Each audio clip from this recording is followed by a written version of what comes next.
being with people that love doing what they do, and musicians get into their work and they get into who they are in music. And sometimes we just have to bring them out of that for us. So I want you to welcome today anyone that you see that you don't recognize or know, and make sure that you welcome the people you do know. We are glad you're here.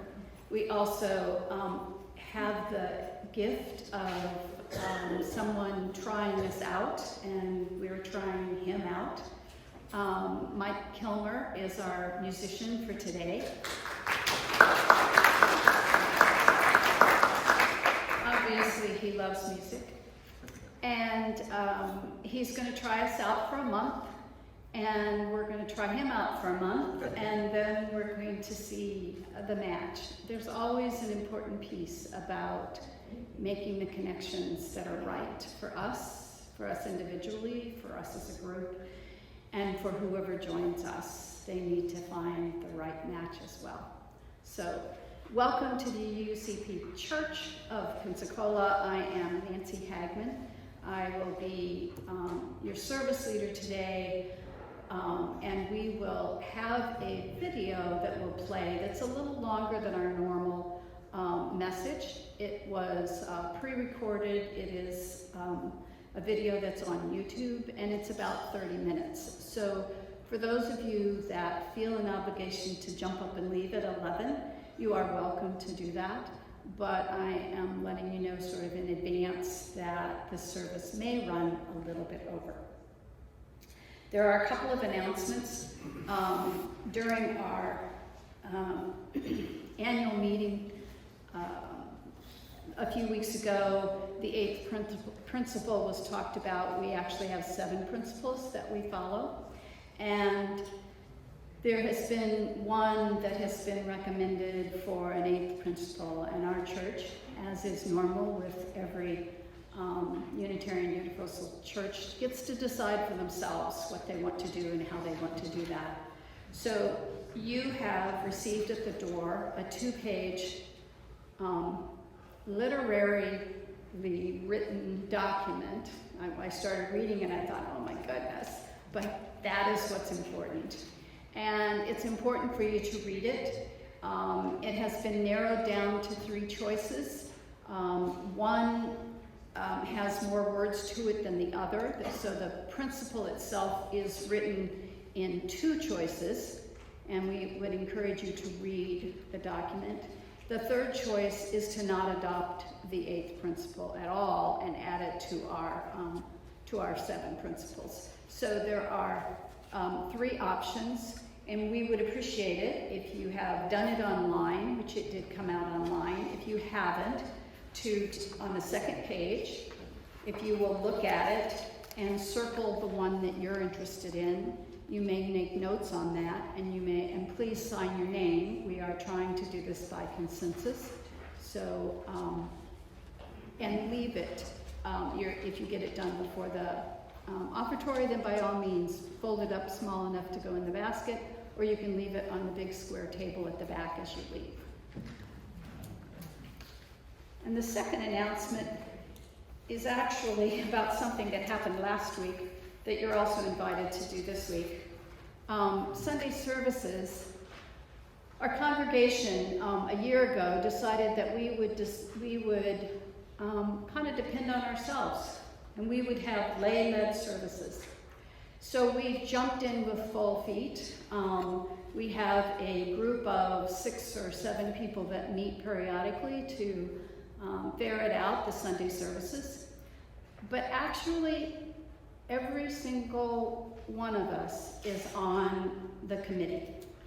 Every single one of us is part of leading a lay-led church. So with that in mind, we asked all of your feedback on a form that you also, if you did not get a chance to fill it out, that you could write ideas and information that you thought would be helpful, that you would like to learn about, or you think would be valuable for our congregation. And I asked, please sign it, specifically so that if we have questions, because usually we do. Somebody will say something, I'll go, okay, so what does that mean to you versus what does that mean to me, so that we could contact you. And one person volunteered a person to do a service, and I thought that was beautiful. They volunteered someone else to do the service. And I'm hoping that their marriage survives that particular ask. And it was beautifully written, and it's by somebody that I'm sure we will want to hear from. However, I would prefer to make a direct contact with that person before we announce that they might be doing a service that they may or may not know about.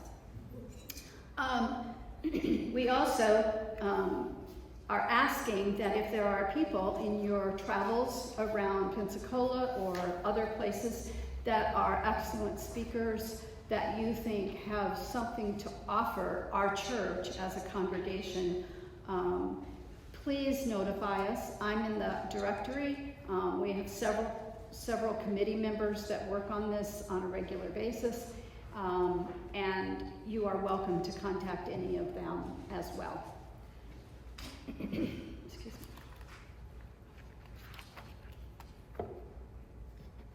And we will start with some chalice lighting. May this flame that we light remind us that every one of us can bring the light of love to the world. May this clear flame be a symbol that every heart can burn bright with joy, peace, and harmony. May the wisdom of ages speak to us through this flame and stay in us. Every one of us can be a blessing to this world. Peter Zamowski.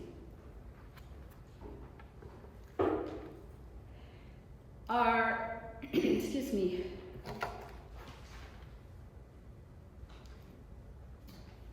Our opening words today are going to be by a nonprofit organization called Sunday's Child. Sunday's Child was established, and even though I'm going to talk about several nonprofit organizations today, the bottom line is that it's really important for us to know about our community and the nonprofits that are at work in our world. Sunday's Child was an organization that was started in 2014. It's just a baby. It started with 10 founding members. These 10 founding members decided to pull together and make it a priority for gay, lesbian, bisexual, transgender, and queer people to be more acknowledged in this community and to have their voices heard. And the way they could do that was establish a nonprofit. And some of you may be familiar with Impact 100, and they designed it after that profile that people could give a certain amount of money, and then they would give grants. So it's a nonprofit giving grants to communities, to partners here in the community. And I'm going to put on the overhead their mission, their vision, and their guiding principles. And I'm going to read them out loud, even though you all can read. You're welcome to follow them on the slide, or you're welcome to just listen to my voice. But I think it's important that we have the opportunity to know what the vision and mission of this is.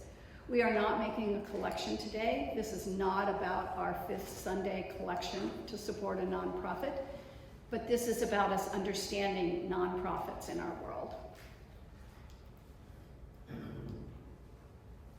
The vision: to promote equality and inspire inclusion across the community by awarding grants to significant charitable and economic initiatives.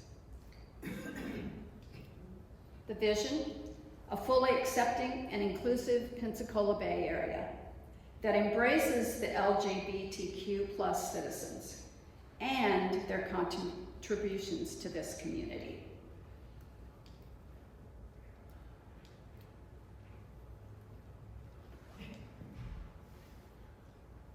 and the guiding principles, which are not up there because I went backwards. So there they are. To serve the community, to promote a wider visibility of the LGBTQ plus community, and to promote them acceptable in our community. And they do that by setting a philanthropic example.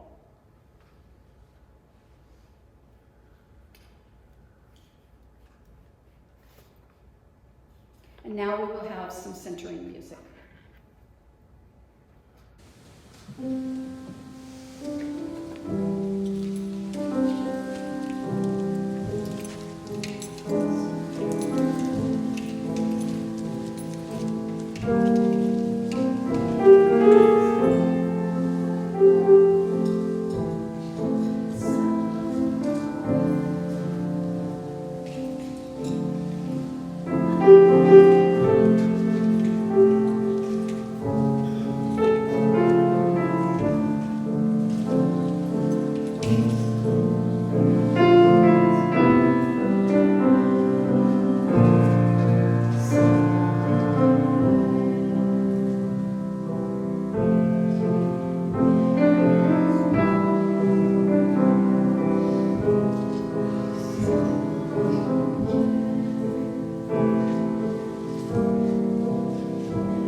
You'll stand and we will sing our opening hymn. It's in our blue hymnals, the smaller one, and we will be led by our choir. It's 10:53.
standing as we recite our covenant.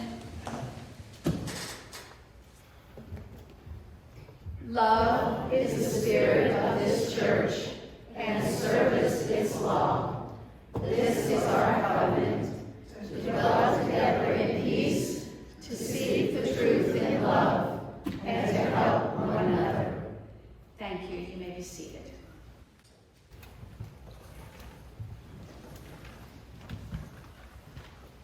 I don't see anybody physically younger in our congregation, even though there are some here. I think they may have already stepped out. So I'm not sure we have to sing anybody out.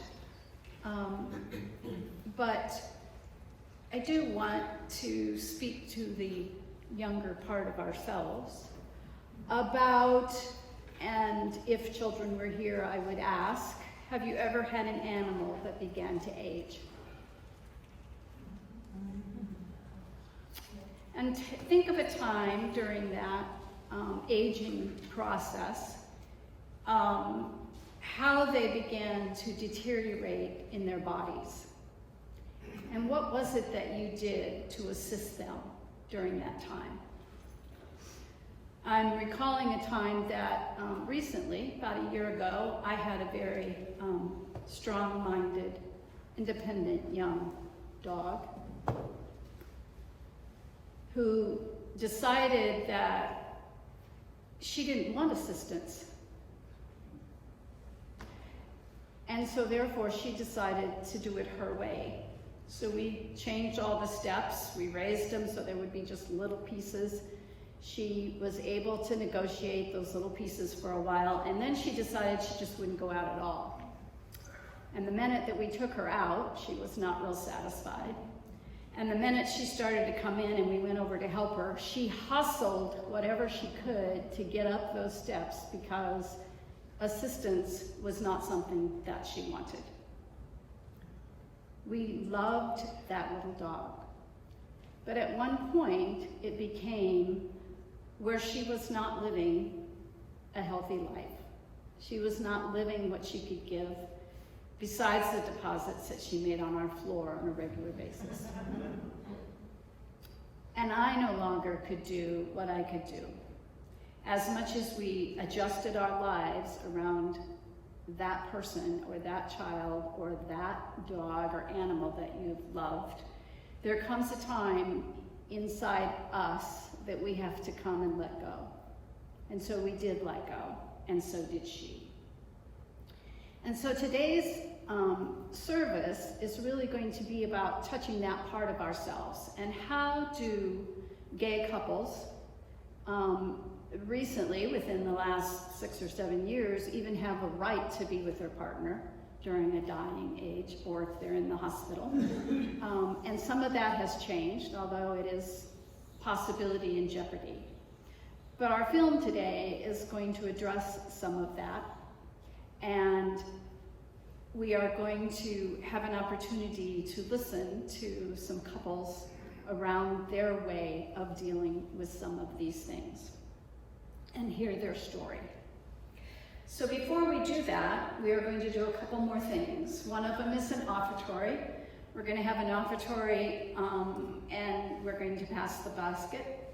We are a nonprofit organization, and therefore we support ourselves in this congregation. So I ask that you think about what it is as you pass this basket that you are giving. It doesn't matter if you're putting money in the basket. It matters that you touch the basket. If you choose to add money at this time or dollars or cents, please do. But touch the basket as you pass it, thinking about our own nonprofit that we support on a moment-to-moment, day-to-day, year-to-year basis. Thank you, and we're going to hear again from our musician, Mike Coleman.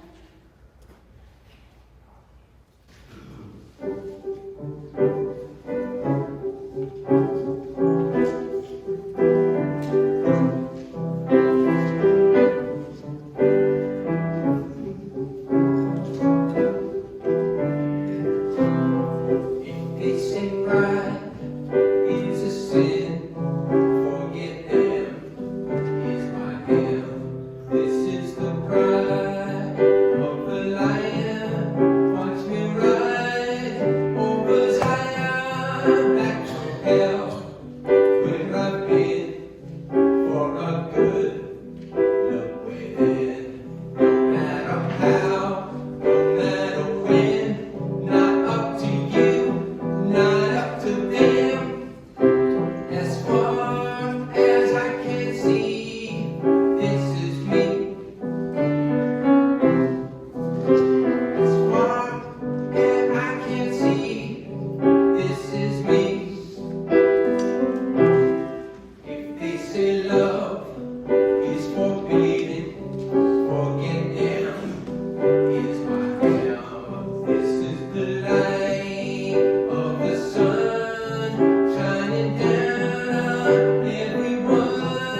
introduce another nonprofit organization.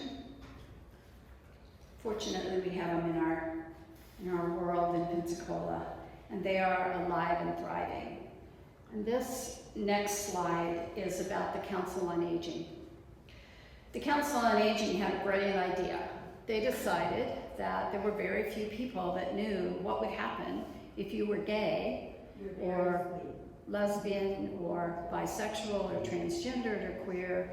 What would happen in your closing years, in your aging time? And so they decided to put their brains together. A man named Josh Newby decided to write a grant, and he wrote the grant to Sunday's Child to create a video so that it could be on YouTube, so that it could be announced, and so it could be out into the world. And they got local actors, which means that these are people that are just living their lives. They are not actors, they are people here in our community, two of which have been to our church several times. I just want to mention the Council on Aging briefly. They serve over 2,200 seniors in Escambia and Santa Rosa County. They nearly 500 meals on wheels. 125,000 meals get delivered. They have 90 retreat clients. Retreat meaning that people can go to the center and their care provider has the opportunity not to have a break for hours at a time. It's amazing what that recharge can do for caregivers. 200 students are mentored, so they have a mentoring program to bring people in to learn more. 300 caregivers are supported through this program, and over 1,200 social service clients. Josh Newby, who's with us today over here, was the creative idea behind and the director of this film that you're going to see. He wrote the grant. He asked Sunday's Child for enough for the grant money, which was anywhere from 20 to 25 to 30,000, to create this video. They did it several years ago. It has been shown repeatedly and has been seen actually all over the United States. Once it was seen, somebody saw it, and if I'm not mistaken, Washington, D.C., right? Josh was so good at doing this that he got himself out of a job, and he's now the executive CEO of Council on Aging, and someone else has stepped into his role. However, that person has also applied for a grant for another video, which they are now, the Council on Aging is one of the 9 finalists for funding for that next video. Sunday's Child will choose 6. So you donate money and you become a voting member, and there will be 6 of the 9 finalists. There will be 6 that will be chosen in June, and Council on Aging is hoping that theirs will be selected so they can do a follow-up video. It will not be quite as extensive as this one, but they're excited about it.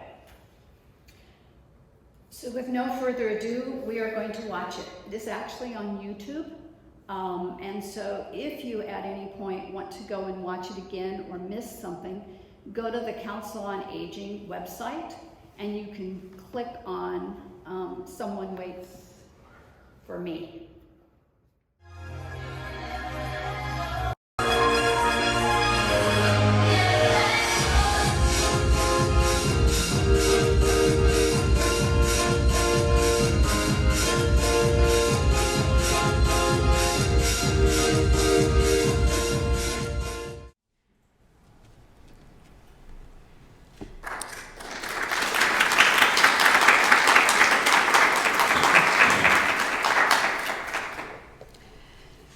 Sometimes there really aren't words, sometimes there's just being present. And thank you for being here and being present.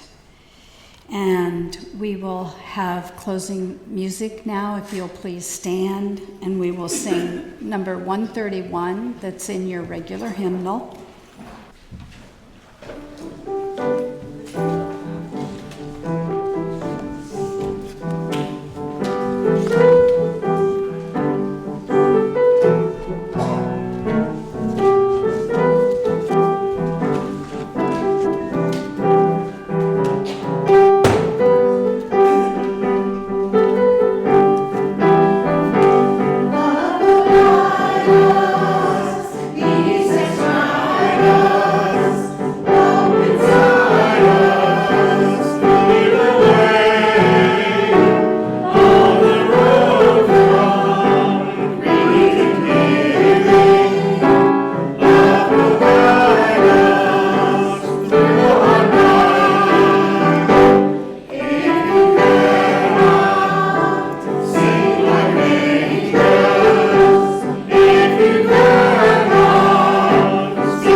And as we extinguish our chalice today, may we pledge to walk together in the ways of truth and affection, as best we know them now, or may learn them in days to come, and that we and our children may be fulfilled, and that we may speak to the world in words and actions of peace and goodwill. Alice Blair Wesley, go in peace.